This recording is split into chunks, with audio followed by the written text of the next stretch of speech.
Hey everyone, it's Nick from ITD Gaming. Um, I've been playing Pantheon for a while and really enjoy this game. And I wanted to make a video just going over some tips. Here's like 10 tips that might be helpful if you're starting out. So I have a couple of characters here, you see, but I'm going to go ahead and create a new character. Let's just make a paladin. So one of the first ones, number one, is these. When you're creating your character, these attributes are super important. These attributes are super important for your character overall. So you can go cursor over each one and see what they do, and you can kind of decide what you want to put your points into. And depending on what class you choose, you may choose some over the others. You can also auto distribute here, but if you're wanting to, you know, maybe if you're a warrior or something like that, you may put more into dexterity because that's hit rating. Or maybe like a dire lord, you may put more into dexterity for hit rating as well because you don't want to miss, especially if you're going to solo. Dexterity might be really good so you don't constantly miss your hits. So pay attention to that. You can also auto distribute, but pay attention to what these various attributes are and then what's going to be best for your play type and your build. So whenever you start out in the game, various classes start in different areas. So the paladin, for example, starts pretty much in town, right? This is pretty much in town. The town is basically right down here. It's where the main center of the town is. This is the priest area here. So every class or every race or class basically starts in different different spots. So they're all relatively close to town, but some start in a cave or some start on like up high. The dire lords like start way up in the mountain area here. So you want to get to town when you can, and getting to town is it is easy no matter what class you go with, but you want to make sure to choose a class that or you want to make sure to get to town when you can. So if you would like to see a separate video where I show you for each class on how to get to town, I can do so. Just let me know down in the comments.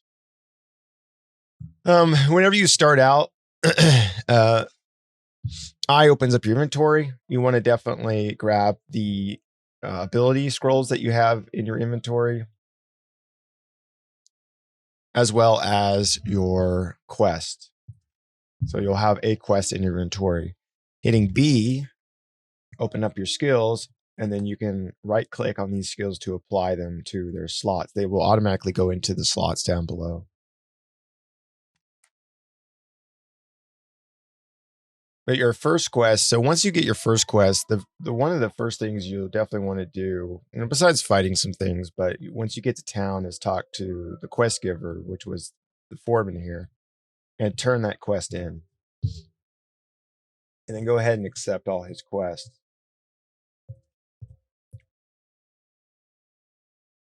Of course, you'll have a couple that you can complete. One of the nice things he gives you is he gives you your different tools for wood cutting and mining and various things like that. You can right click those, which will go into the professions tab here. And this will allow you to start skinning animals or chopping down trees or mining nodes for the various professions. You get 2 profession tokens, apprenticeship tokens, which you can use to learn the different professions, right? You only learn 2 professions, but you have your weaponsmith here. Inside the building here, you have your armor smith. You have your alchemist over here in this building. The alchemist is actually upstairs. So when you go in here, you go upstairs. She's upstairs.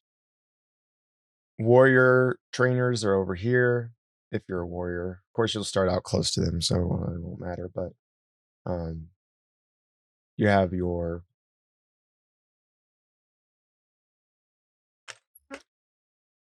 tailor and leather workers here.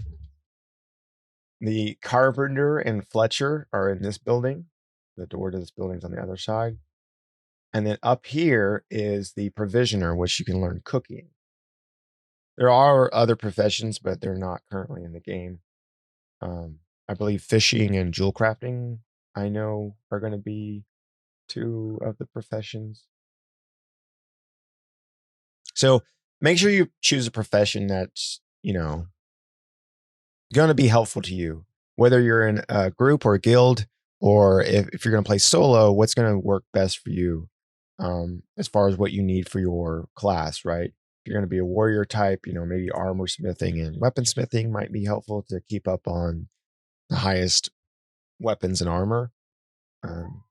Or maybe something like alchemy or provisioning, so you have food, right? Because food can be pretty helpful as well as potions.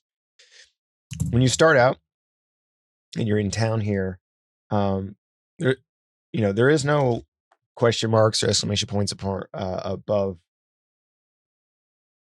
the various people in town, so you want to make sure to talk to them. Like, for example, this guy gives a quest, but he only gives a quest when you get higher level. So sometimes you might have to re-talk to individuals. But coming out of town, if you go down this way, there are skeletons and forest dwellers that are out here in this area typically. Skeletons at night, forest dwellers during the day. Sometimes you'll see some at night and during the day, vice versa. But these are good. Anything out here is good to kill, but those particular ones are good to kill because they drop weapons or money, armor sometimes. There's a forest forager. There's forest dwellers too, but forager and the skeletons. And then hitting C on your keyboard, which this tutorial does teach you this stuff, but will tell you how well you would fare against that mob. So you always want to use that before attacking anything, right? This one, the white shows that we're evenly matched, which means that I could, we're on the same level basically. So more than likely I can kill this skeleton, no problem. You can see that you drop money. So for this guy, see, he's yellow, so he's indifferent, which means that he's not going to attack me on sight, but he would pose a great challenge to me. So he's at least a level or 2 above my level. Not to say that I wouldn't be able to possibly kill him. It's just a harder fight, right? He's going to do more damage to me. And I'm going to miss a lot, apparently. My discipline swing is definitely going to do a lot of.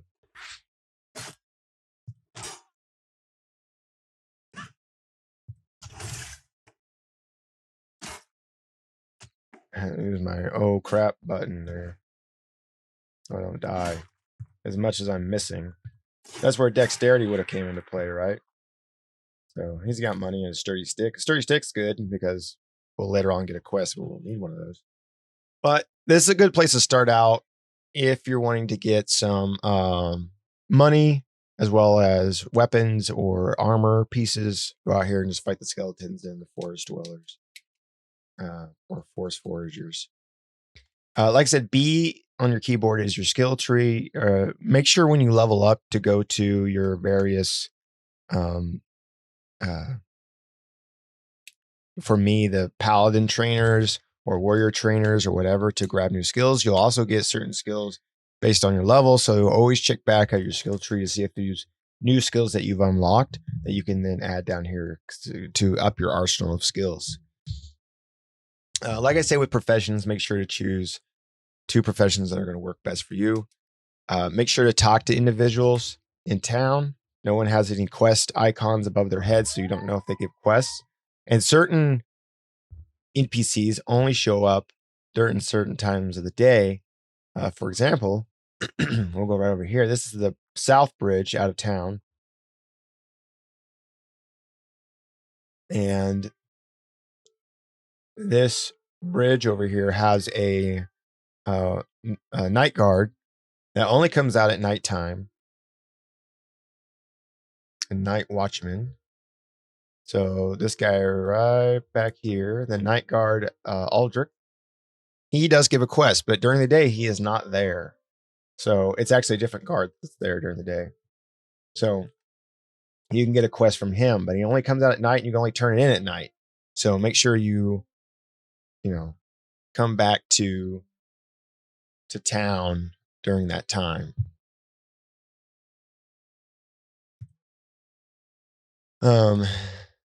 So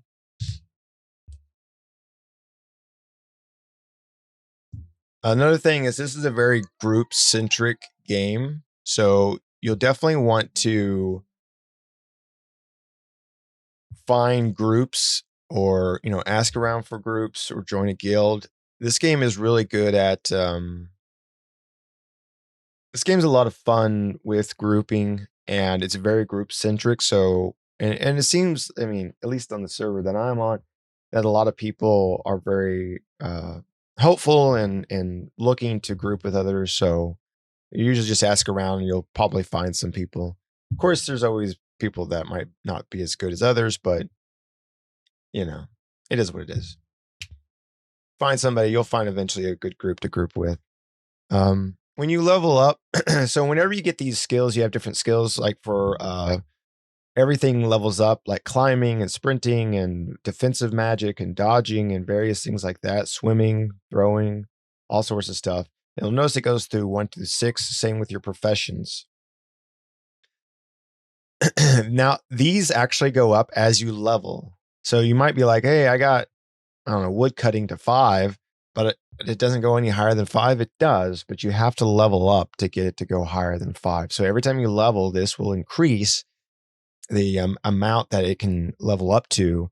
And then that's where you can start to, for your different professions, especially, you can start to get higher level items or start making higher level gear and things like that.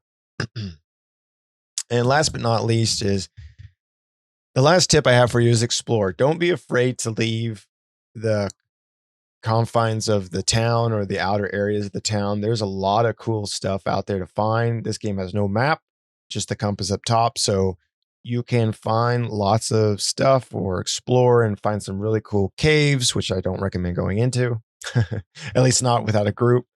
But you can find some really cool stuff. There's treasure chests, hidden things like that. There's mobs with named mobs that come out during certain times of the day, sometimes at night, sometimes during the day, or certain time frames and stuff like that. So be on the lookout for all that type of stuff because they'll drop some pretty cool stuff. I know of a few places where some named mobs drop or spawn, but yeah, I mean, that's really the kind of the 10 things, I wanted, the several things, I guess, that I wanted to go over with this game when you're starting out. Just some things to remember. Again, stats, these stats here, these attribute stats are very important. I think they're more important than armor stats. The armor is important, but I think it's better off to find a piece of armor that has a stat increase along with it, right? Which you can find. And then always consider your target. Hitting C on the keyboard allows you to consider the target and see how good of a match you're going to be when fighting it. Skeletons and forest dwellers at the very beginning here are really great for leveling as well as getting money and items to kind of stock your character with. Choose the professions that work best for you. Make sure you check your skill tree or your skills.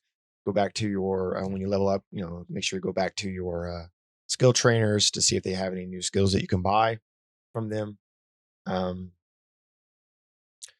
Quest, always check around, talk to everybody in town. You never know who has a quest or what NPC is going to have a quest. This guy has a quest, for example, but he has you carry really heavy stuff. if you'd like to see if you've done this quest or if you're confused on how to do this quest, like where the NPCs are, I could definitely do a separate video showing where that's at, or doing that particular quest. So if that's something that's beneficial to you, let me know. Also, and and like I said, some quest givers only appear at nighttime. Try to group up with individuals. Everyone seems pretty cool in this game. So I don't know, ask around, see if anybody wants to group up and do some grouping or join a guild. Remember, your levels increase your various skills. So if you max out a skill and wondering like, how do I get that higher than what it is now? You just need to level up. So go fight some stuff, go do some questing, adventuring, and explore and have fun, right? And this is also in the town. This is the bank. When you get past level 5, you will, and the tutorial does tell you this, but you will die and your corpse will be left behind. You do lose some experience as well as the items. You don't lose the items that are on you, but they're on your character. So you have to go back to your character and grab those items. So it's a good idea to put away stuff that you want to store for your professions or anything you want to store in the bank, as well as deposit whatever money you have in here, especially when you get past level 5. So that way you don't lose your money if you run across where you can't get your corpse for whatever reason, right? Depending on where it fell. So, and of course, if you can't get your corpse, you can always ask if someone can help you retrieve it. I'm sure there's a group of people that would help with that. But anyway, I just wanted to provide those tips. I'm really having a lot of fun playing this game. I enjoy it a lot. I hope more people check it out. If you're looking for an old school MMO to have fun with, I think this is definitely might be up your alley. It is in early access, so still has a lot of things that need to be worked on, but it's got a good foundation and it's starting out really well. So I think it's a lot of fun. I hope you check it out. I hope this was beneficial to you. Let me know if there's anything that you want to add or any beginner tips that you recommend down in the comments. But other than that, thanks for watching. We'll see you next time.